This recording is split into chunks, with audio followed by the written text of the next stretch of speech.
Monsieur le Président, bonjour. Bonjour madame. Vous êtes Yapo Maurice, ivoirien, président de l'Association des actionnaires des sociétés cotées à la BRVM, une association basée à Abidjan, en Côte d'Ivoire. Donc, présentez-nous brièvement votre association. Ok, et comme vous l'avez dit, l'ASCOT BRVM, c'est l'association des actionnaires des sociétés cotées à la BRVM. Et donc nous sommes créés depuis mars 2001. Donc nous exerçons à Abidjan. Nous donnons aussi des formations et nous défendons les intérêts des petits porteurs. Voilà un peu brièvement. Qu'est-ce qui a motivé la création de cette association? Ok, c'est parti d'un constat en fait.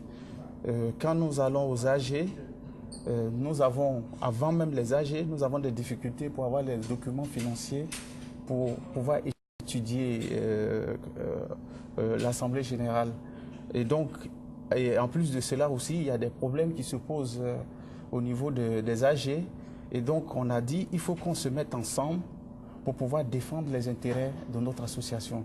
Donc, c'est parti d'un constat en fait. Il y avait un manque, il fallait combler ce manque-là. Donc là, Scott BRVM est bienvenu pour pouvoir combler ce manque. Et donc, nous sommes là, nous défendons les intérêts des actionnaires et nous formons aussi nos membres pour qu'ils puissent agir aussi sur le marché financier et pour pouvoir aussi poser de bonnes questions au cours des assemblées générales. De manière concrète, depuis 2001 où l'ASCOT BRVM existe, qu'est-ce que vous avez fait concrètement sur le terrain? Ok, d'abord on va prendre le volet formation. Au niveau de la formation, nous organisons tous les jeudis une séance de formation de nos membres de 9h30 à 11h30. Et cette formation... À Abidjan? À Abidjan, oui, à la salle de cotation de la BRVM à Abidjan.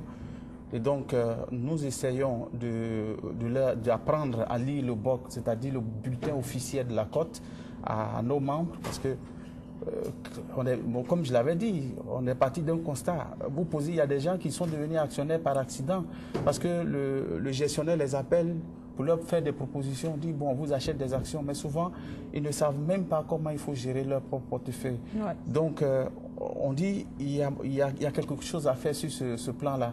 Donc, quand les membres viennent à la formation, on leur apprend à lire le BOC et puis on leur donne aussi une formation théorique qui leur permet de gérer un peu, de se prendre en charge. Voilà un peu le travail que nous faisons au niveau de la formation. Maintenant, au niveau de la défense des intérêts, vous savez, quand vous êtes seul, vous ne pouvez pas aller devant un actionnaire majoritaire et puis revendiquer vos droits.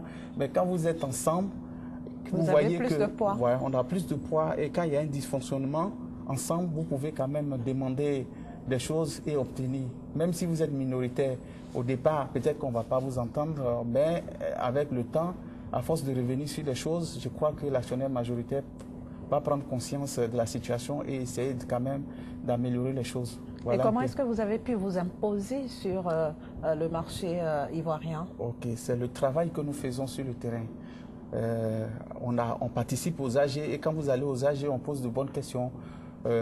Avant même d'aller aux AG, nous allons chercher les documents. Et même avant ça, pour avoir les documents, c'était vraiment une difficulté. Vous allez dans une société, vous êtes actionnaire, vous avez des droits et des devoirs. Mais quand vous arrivez dans une société pour avoir les documents, le texte de loi nous dit qu'à 15 jours avant l'Assemblée générale, vous avez droit aux documents financiers, tout ce que vous voulez. Mais quand vous arrivez dans les sociétés, avant même la création de l'ASCOT, on vous dit non, vous n'avez pas droit, on ne peut pas vous donner ces documents. Alors que vous avez droit, sans ces documents, vous ne pouvez pas préparer l'Assemblée. Donc, on s'est battu sur le terrain pour pouvoir maintenant avoir les documents facilement. Même un actionnaire qui est minoritaire, vous avez une action dans une société, vous arrivez maintenant à Abidjan, les sociétés qui sont cotées à Abidjan, j'ai dit, on vous donne tout de suite les documents que vous voulez, on vous les donne sans difficulté. Mais au départ, ce n'était pas vraiment évident. Donc on a fait beaucoup de choses sur le terrain et il y a quand même une nette amélioration au niveau de la publication des résultats semestriels. Avant, les résultats semestriels n'étaient pas publiés, mais à force de les dénoncer tout et tout, ça commence à aller. Et maintenant, la majorité des sociétés publient avec le travail aussi de la BRVM. Je crois que les choses s'améliorent. Et quand on est complémentaires, on est sur le terrain, nous faisons notre travail, la BRVM aussi fait son travail. J'allais justement demander quels sont vos rapports avec la BRVM. Qu'est-ce que vous faites ensemble? Qu'est-ce qui vous lie? Bon, ok, on fait les formations ensemble. La BRVM, c'est notre, je peux dire notre maison mère. Tout le monde a accès à la BRVM. Donc, la BRVM nous a donné la salle de cotation pour faire les formations tous les mardis et les mercredis avant. Et maintenant, on a tous les mardis aussi pour faire des formations théoriques. C'est-à-dire, on a les indicateurs, il faut apprendre aussi à l'investisseur. Il y a des indicateurs qui permettent à un actionnaire de faire le choix au niveau des actions. Si vous êtes dans un même secteur, vous voulez investir dans un même secteur d'activité, si c'est le secteur agricole, qu'il y a plusieurs sociétés qui investissent dans ce secteur agricole, c'est avec les indicateurs boursiers que vous pouvez peut-être choisir la meilleure des sociétés, quoi. Voilà, donc nous donnons des cours théoriques et puis la BRVM nous aide et dans cette coopération que nous sommes ici au Bénin, c'est la BRVM qui nous a invités pour pouvoir venir promouvoir notre association ici, organiser les actionnaires du Bénin pour qu'ils puissent aussi créer une association ASCOT BRVM Bénin et former les gens, faire le travail que nous faisons sur le terrain à Biya, au Bénin ici. Donc voilà pourquoi nous sommes au Bénin aujourd'hui. Et comment est-ce que vous avez vu la population béninoise, les actionnaires béninois, est-ce qu'ils ont prêté une oreille attentive à vos préoccupations? Oui, ça s'est bien passé. Vous étiez là hier, vous avez vu qu'il y avait du monde dans la salle. Ça veut dire qu'ils accordent quand même un intérêt à la bourse. Mais le gros souci, c'est l'information qui ne passe pas. Parce qu'il y a eu des maisons de placement ici qui ont grugé des citoyens, des honnêtes citoyens. Et si on avait fait cette vulgarisation, bon, je ne dis pas que ça n'allait pas se passer, mais l'ampleur, on pouvait réduire un peu l'effet au niveau de la population. Mais bon, la bourse n'était pas connue.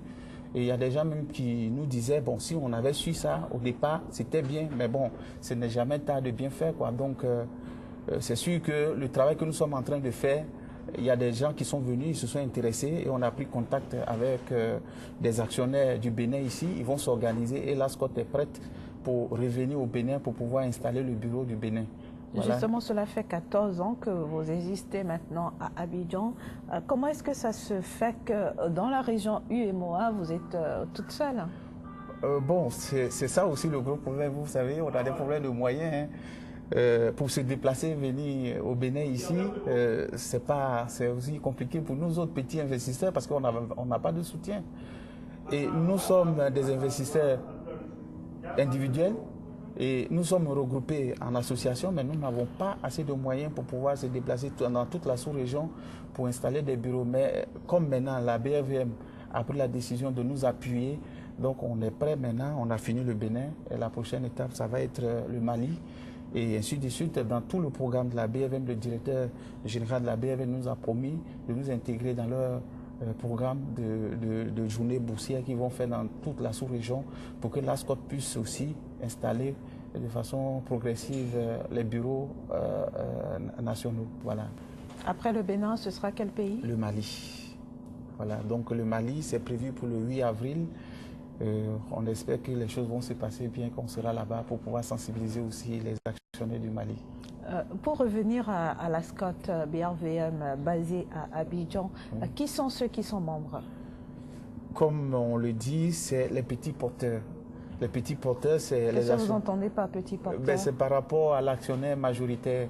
Vous savez, la majorité des sociétés cotées sont détenues par des maisons mères qui sont peut-être en France, qui sont dans les multinationales. Ce sont des filiales qui sont cotées.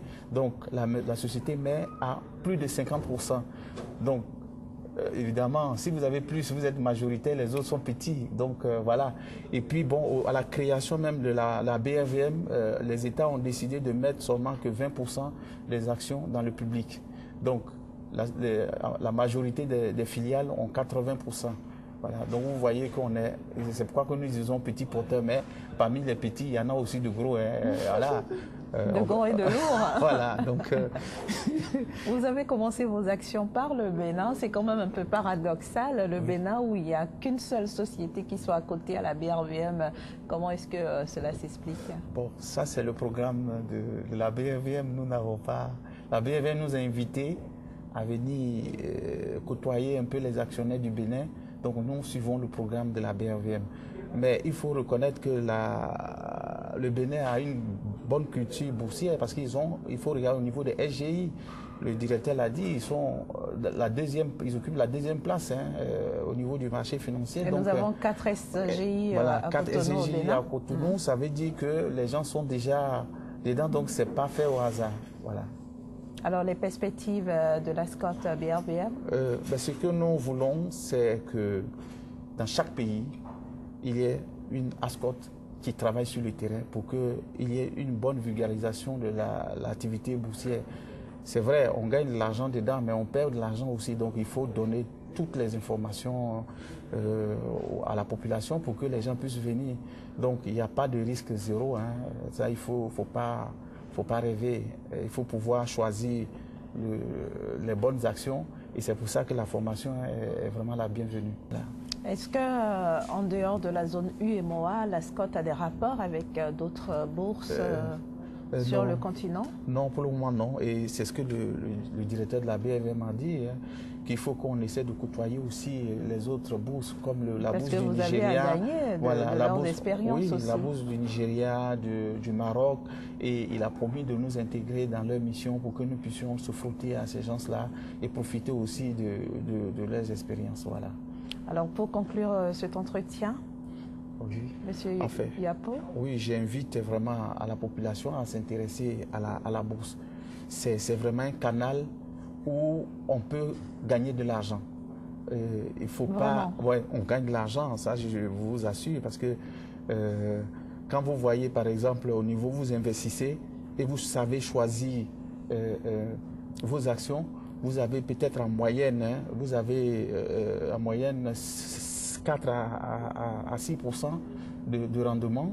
Et il y a aussi la plus-value en général qui, depuis la création de la BRVM, qui tourne autour de 6%.